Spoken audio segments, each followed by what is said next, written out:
सूर्य ग्रहण का समय था और भगवान समस्त द्वारिका वासियों को लेकर के कुरुक्षेत्र आए ब्रह्म सरोवर, और वहां आकर के भगवान ने सुंदर यज्ञ किया। बहुत ध्यानपूर्वक सुनिएगा सब लोग। भगवान ने आकर के यज्ञ किया। ब्रजवासी ब्रज छोड़ करके कहीं नहीं गए। भगवान के जाने के बाद ब्रजवासी ब्रज छोड़ करके यदि कहीं गए तो केवल चंद दिनों के लिए कुरुक्षेत्र गए थे, और तब भी ब्रजवासियों को यह पता नहीं था कि वहां द्वारिकाधीश भी आने वाले हैं, द्वारिका से भी लोग आने वाले हैं। सूर्य ग्रहण का समय था, खूब सारे लोग कुरुक्षेत्र में अनुष्ठान के लिए गए थे। तो ऐसा कहें वो एक केवल कोइंसिडेंस था, ना ब्रजवासियों को पता था कि द्वारिकाधीश आने वाले हैं, ना द्वारिकाधीश को पता था कि ब्रज के लोग आने वाले हैं। और ऐसा भी वर्णन आता है, हमारी श्यामा जी, हमारी किशोरी जी भी कुरुक्षेत्र आई थी उस यज्ञ में। अच्छा, यज्ञ के पीछे संकल्प क्या था?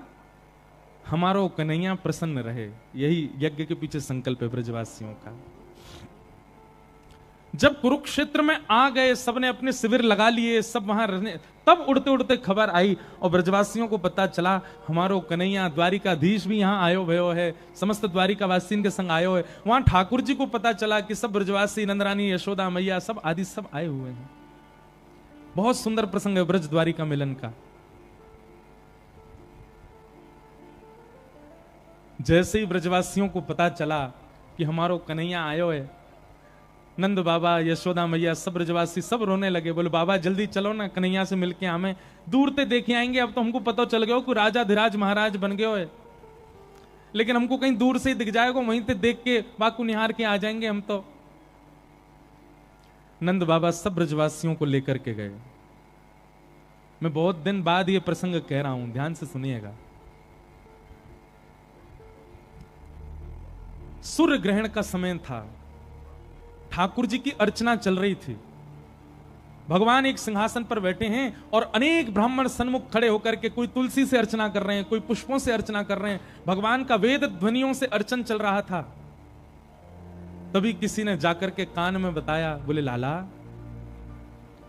हे द्वारिकाधीश, ब्रज से आपके माता पिता नंद बाबा और यशोदा मैया और सब ग्वाल वाल आए हैं। ठाकुर जी की अर्चना चल रही थी। जैसे ही भगवान ने सुना यशोदा मैया आई हैं, नंद बाबा आए हैं, ग्वाल बाल आए हैं, अब वहां तो असंख्य भीड़ लगी थी, सामने ठाकुर जी को दिखाई नहीं दी। भगवान तो भूल गए मेरी अर्चना चल रही है। ठाकुर जी तो उछक करके ढूंढने लगे, कहां है यशोदा मैया, कहां है नंद बाबा। और जैसे ही सामने भीड़ में अति वृद्धा श्री यशोदा मैया को आज 100 वर्ष बाद ठाकुर जी ने देखा। यशोदा मैया को जैसे ही देखा, ठाकुर जी तो भूल गए, अर्चना वर्चना सब, अनुष्ठान सब भूल गए। बड़े बड़े वेदज्ञ खड़े थे, सबके सामने ठाकुर जी सिंहासन से कूद पड़े और दौड़ करके गए यशोदा मैया के अंक में जाकर के लिपट गए। जा दिन से ठाकुर जी ब्रजमंडल छोड़ के गए हैं, यशोदा मैया की नेत्रों की ज्योति थोड़ी कमजोर हो गई है, अब मैया को ज्यादा दिखाई नहीं देता है, हाथ पकड़ करके चल रही हैं। तो तभी ठाकुर जी गए दौड़ करके और जाके यशोदा मैया को अपने अंक में भर लिया। कन्हैया के अंक में आते ही यशोदा मैया ने अपने हस्त कमल से ठाकुर जी के मस्तिष्क को, गालों को, नाक को, आंख को, होठ को, सब अंग स्पर्श करके, और यशोदा मैया कह रही, लाला इतने बरस है गए, तू अभी तक छोटो ही है, तेरो स्पर्श तो अब ऐसा लगे कि अब गैया चरा के आयो दिखे। लाला मोए लगे द्वारिका में तेरो ध्यान ना रखे लोग हैं, तू तो अब पत्रो दुबरो सोई है। बंधुओं, ठाकुर जी अब सामान्य नहीं है। 16,108 विवाह हो चुके हैं भगवान के पुत्र हो चुके हैं, पुत्रों के पुत्र भी हो चुके हैं, मतलब दादाजी बन चुके हैं ठाकुर जी। लेकिन हमारे शास्त्र आज्ञा करते हैं कि भगवान श्री कृष्ण की आयु सदा 16 वर्ष की रहती है। ठाकुर जी कभी 16 वर्ष से ऊपर के नहीं होते। लेकिन आज यशोदा मैया को देख करके ठाकुर जी इतने भाव में चले गए, इतने भाव में चले गए। वहां सब राजा खड़े हैं, मंत्री खड़े हैं, भगवान की पटरानियां खड़ी हैं, भगवान की पुत्र वधुएं खड़ी हैं, भगवान की पौत्र वधुएं भी खड़ी हैं, और उन सब के बीच ठाकुर जी यशोदा मैया की गोद में चढ़ गए, हाथ से लिपट गए और पैर से भी लिपट गए, और मैया के गले में रोते रोते बोले, मैया मैया मेरी बात मान ले। यशोदा मैया बोले, अरे लाला ऐसा ना ही रोयो करें, सब देख रहे हैं, कहां बात है। ठाकुर जी तब अपनी जिज्ञासा प्रकट करते हुए कहते, मैया बहुत दिन है गए, मैंने तेरो दूध नाए पियो है, तू जल्दी तो बैठ के मुंह को अपनो दूध पिवाए थे।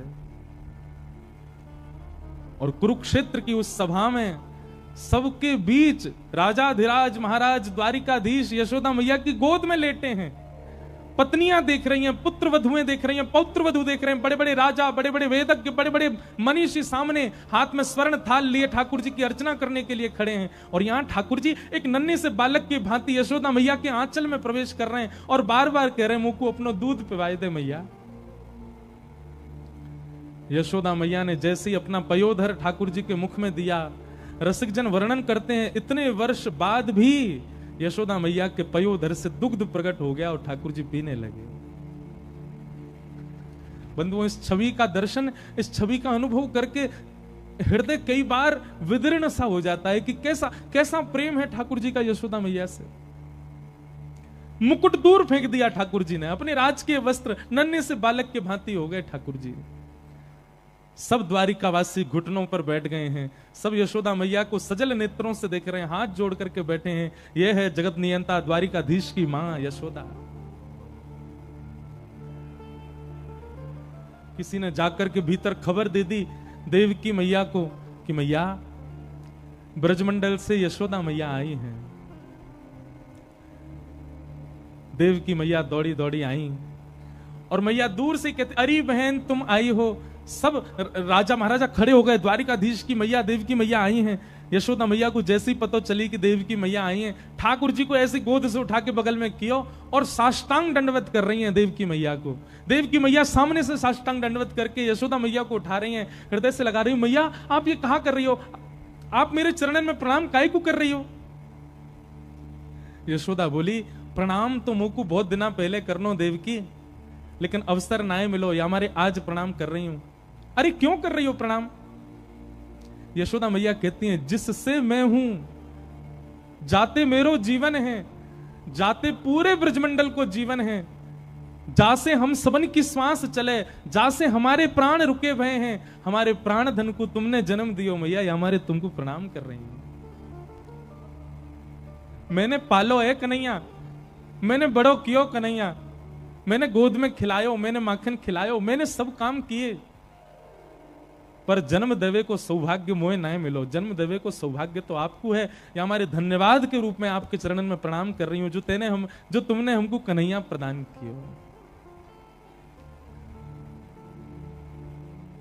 एक अलग ही वातावरण हो चुका है, अनुष्ठान आदि सब रह गए, सब बस प्रेमाश्रु में डूबे हुए हैं। पूरी द्वारिका नगरी वहां कुरुक्षेत्र में बस रुदन कर रही है इस प्रेम को देख करके। ठाकुर जी नन्हे से बालक के भांति दूर बैठे हैं। कोई ने जाकर के कान में हल्के से कह दी, बोले लाला तो को पता है श्री जी भी आई हैं। और जैसे ही ठाकुर जी ने सुनी श्री जी आई हैं, तुरंत ठाकुर जी उठ करके खड़े हो गए और बिना किसी को बोले, बिना किसी को बताए सीधे निकल पड़े और बस पूछने लगे, श्री जी कहां हैं, श्री जी कहां हैं, श्री जी नहीं आई मौसम मिलवे। तब मधुमंगल श्रीदामा आदि सब सखा मिले, सबको ठाकुर जी ने अपने अंक में भर लिया। सबसे पूछने लगे, श्री जी कहां हैं। बोले वे अपने शिविर में विराज रही हैं। यहां श्री जी सब सखियन के संग बैठी हैं। और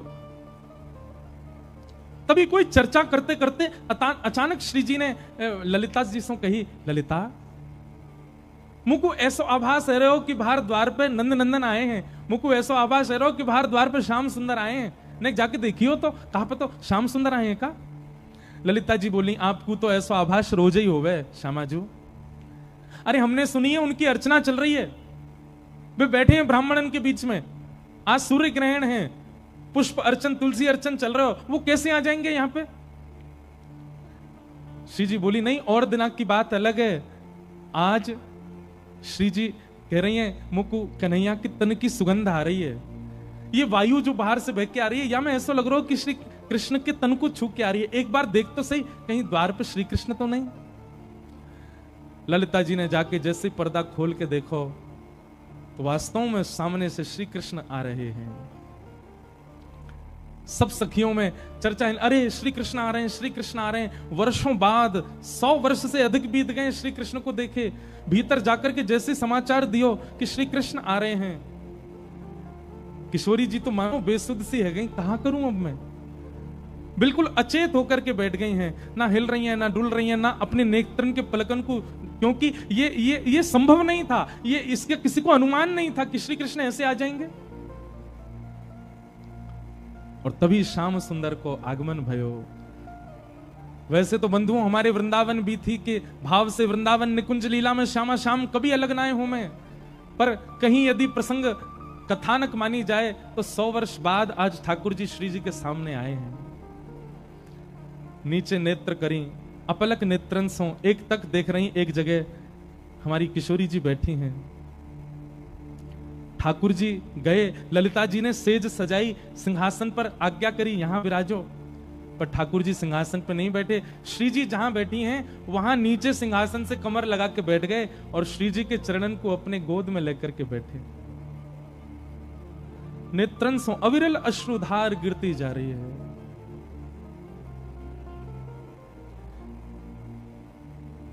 राधे राधे करुणामयी कृष्ण प्यारी, मेरी सुदली जो श्री वृषभानु दुलारी, मेरी सुदली जो श्री वृषभानु दुलारी। ये स्तुति स्वयं ठाकुर जी गाते हैं, आज भी बरसाने में रोज गाई जाती है किशोरी जी के आगे, पर इस स्तुति के मूल गायक पता कौन है? स्वयं ठाकुर जी हैं। हे मनोहारिणी रासेश्वरी रस रूपा, हे मनोहारिणी रासेश्वरी रस रूपा, हे मनोहारिणी रासेश्वरी रस रूपा, हे मनोहारिणी रासेश्वरी रस रूपा, ब्रज विलासिनी ब्रज वासिनी ब्रज की भूपा, ब्रज विलासिनी ब्रज वासिन ब्रज की भूपा, ललितादिक सहचरी सर्वज्ञ स्वरूपा, ललितादिक सहचरी सर्वज्ञ स्वरूपा, मेरी सुदली जो श्री वृषभानु दुलारी, मेरी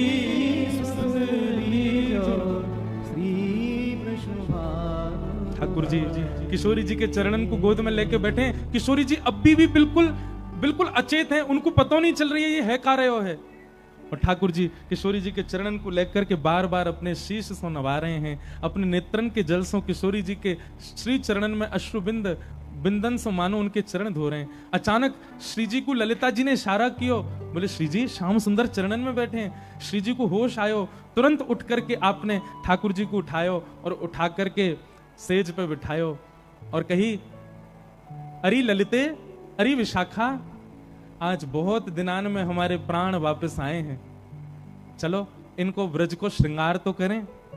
बड़ो द्वारिका को श्रृंगार कर लियो, ने पुनः इनको नंद नंदन तो बनावे। और श्री जी ने अपनी श्रृंगार पेटिका खोली है और श्रृंगार पेटिका से लेकर के सुंदर सुंदर श्रृंगार निकाल करके ठाकुर जी को वनमाली, वृंदावन वनमाली भेष बना रहे हैं।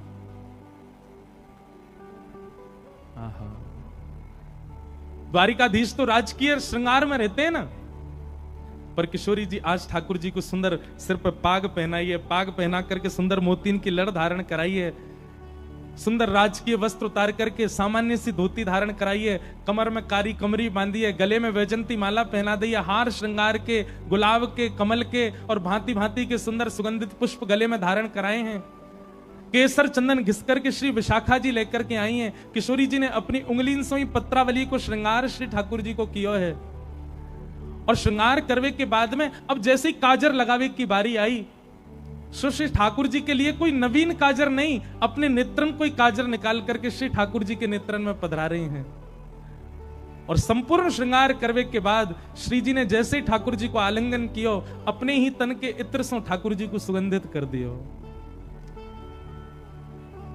और सब सखियन से बोली, आज बहुत दिनान में श्याम सुंदर आए, रास बिहार तो होना चाहिए। और सब सखीन के मध्य में श्री ठाकुर जी और किशोरी जी पुनः रास बिहार कर रहे हैं। द्वारिकाधीश के संग में श्री जी को रास बिहार रहे हो।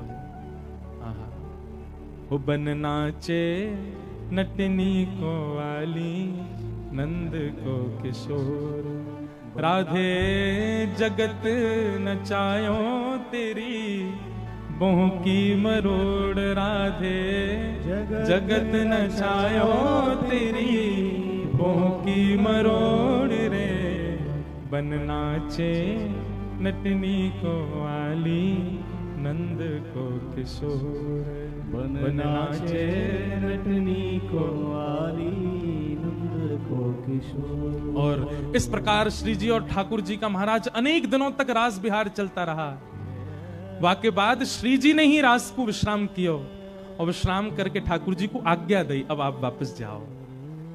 श्याम सुंदर बोले, अब नहीं जा पाऊंगा। बोले नहीं, वहां रुक्मणी आदि सब आपकी प्रतीक्षा कर रही हैं, अब जाओ। ठाकुर जी वापस आए। ठाकुर जी जैसे ही लौट करके आए, ठाकुर जी को श्रृंगार, आज तक रुक्मणी ने ऐसा रूप नहीं देखा ठाकुर जी का। आज त्रिभंग ललित श्याम सुंदर अद्भुत ही दिख रहे हैं। आज अलग ही नेत्रन की कालीमा है, आज अलग ही पत्रावली को श्रृंगार है। ऐसी पाग कभी नहीं देखी, ऐसी चाल कभी नहीं देखी, ऐसी धोती कभी नहीं देखी, ऐसे गले के सुंदर हार नहीं देखे, ऐसे बाजूबंद नहीं देखे। आज ठाकुर जी द्वारिकाधीश की तरह नहीं चल रहे हैं, वृंदावन चंद की तरह चलते हुए आ रहे हैं। ललित गति विलास वल गुहास, प्रणय निरीक्षण कल्पितो रुमान। वह छवि को देख करके आज रुक्मणी भी मोहित हो गई है, वारी वारी जा रही है ठाकुर जी के रूप पर। क्यों? क्योंकि आज को श्रृंगार श्री जी ने किया है। श्री जी ही मानो ठाकुर जी के रूप में पधारी। फिर प्रसंग आता है कि रुक्मणी आदि ने ठाकुर जी से पूछा, आप ऐसे कहां से बन के आए? ठाकुर जी तो मौन है, कुछ बोले नहीं। तभी मन में विचार आयो, कहीं ऐसा तो नहीं कि ये ब्रजवासी ब्रज की गोपी ने श्रृंगार करके भेजो। और निश्चित है ब्रज की गोपी तो मतलब श्री राधा रानी भी आई होंगी, हम जाके देखें तो सही श्री राधा रानी कैसी हैं। और भगवान की सब पटरानियां किशोरी जी का दर्शन करने के लिए गई। वर्णन करते हैं, दास किशोरी जी की दासियों को देख करके कृष्ण पटरानियों के चित्त में भाव आया, जब दासियां इतनी सुंदर हैं तो किशोरी जी कितनी सुंदर होंगी। और रुक्मणी जी ने जैसे ही पहली बार किशोरी जी को देखा, देखते ही रुक्मणी जी की स्थिति ऐसी हो गई कि अब रुक्मणी जी को वापस द्वारिका भी जाने की इच्छा नहीं। रुक्मणी जी कहती हैं, मैं कुछ भी हो जाए श्री कृष्ण का त्याग नहीं कर सकती। पर किशोरी जी के दर्शन करके अब रुक्मणी जी की मन स्थिति ऐसी हो गई, हम कृष्ण को भी छोड़ देंगे पर किशोरी जी का त्याग नहीं कर सकते, हम श्री जी को नहीं छोड़ सकते। हे श्यामाजू, कृपा करो, अनुग्रह करो, अपनी चरणन की दासी बना करके सदा के लिए अपने चरणन में रख लो। तब किशोरी जी ने रुक्मणी जी को हृदय से लगा करके आज्ञा दी, हमारे प्राणेश आपके पास हैं, इसलिए जब तक वो लीला करने तब तक हमारी आज्ञा है, उनको ध्यान रखो। और जब वे अपनी लीला पूरी करेंगे तो उनके सहित आप निकुंज में आ जाइयो। इसलिए भागवत जी में वर्णन है कि ठाकुर जी ने लीला पूरी करते समय अर्जुन को आज्ञा की, हमारी अष्ट पत्नियों को लेकर के वृंदावन चले जाओ, किशोरी जी की शरण में पहुंच जाओ, क्योंकि उनकी इच्छा है कि उनको किशोरी जी की शरण में जाना। तब रुक्मणी जी वापस गई, नहीं तो किशोरी जी के दर्शन करके रुक्मणी जी की तो स्थिति ऐसी हो गई कि अब जानो ही नहीं है, अब तो इनके पास ही रहना है, इनकी शरण में ही रहना है। ऐसी हमारी किशोरी जी को हम बारंबार वंदन करें, बारंबार प्रणाम करें, बारंबार उनके चरणन में बस यही भाव रखें कि हे श्यामाजू, हे किशोरी जी, आप कृपा करो, श्याम सुंदर सदा हमारे प्रिय बने रहें। मुहे तो भरोसो है तेरो री किशोरी राधे, मुहे तो भरोसो है तेरो री किशोरी राधे, मुहे तो भरोसो है तेरो री किशोरी। बंधुओं, नेत्र बंद करके किशोरी जी का स्मरण करके सब गाओ। हे श्यामा जी, आज ये सत्संग विश्राम हो रहा है, कल से हम फिर से संसार में ग्रसित हो जाएंगे। संसार फिर से हमारे चित्त पर आक्रमण करके आपको और ठाकुर जी को भुलवा देगा। पर हे श्यामा जी, हे किशोरी जी, आप कृपा कर दो, इतना प्रेम हमारे चित्त में भर दो कि ये संसार के जितने विकार हैं वह जल के समुद्र में, वह जल के सागर में आ ही नहीं पाए, ऊपर ही तैरते रह जाएं। हमारे वह प्रेम के सागर में ये संसार को विषय प्रवेश ही नहीं कर पाए, इतना प्रेम हमारे चित्त में भर दो। हे श्यामा जी, आप कृपा करो। साधनहीन दीन में राधे, साधनहीन दीन में राधे, साधनहीन दीन में राधे। सब लोग गाओ। दीन में राधे, तुम करुणामयी प्रेम अगाधे, तुम करुणामयी प्रेम अगाधे, तुम करुणामयी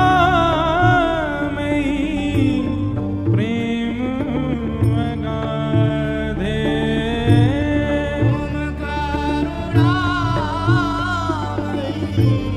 प्रेम अगाधे, मोहे तो भरोसो है तेरो री किशोरी राधे। मोहि तो भरोसा है तेरो रे बंधुओं, केवल आप और मैं नहीं भजते हैं किशोरी जी को। श्याम सुंदर भी चुपके चुपके किसका भजन करते हैं? किशोरी जी का ही भजन करते हैं, श्री जी का ही स्मरण करते हैं। ब्रजद्वारिका लीला जो है बहुत अद्भुत है। इतनी भव सागर में, इतने भव सार में डूबी हुई ये लीला है।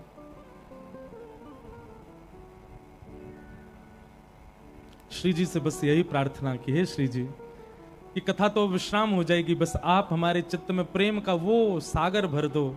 जिस प्रकार जल में कोई भी वस्तु फेंकने पर तैरती रहती है, ऐसे ही फिर हम जब संसार में जाएं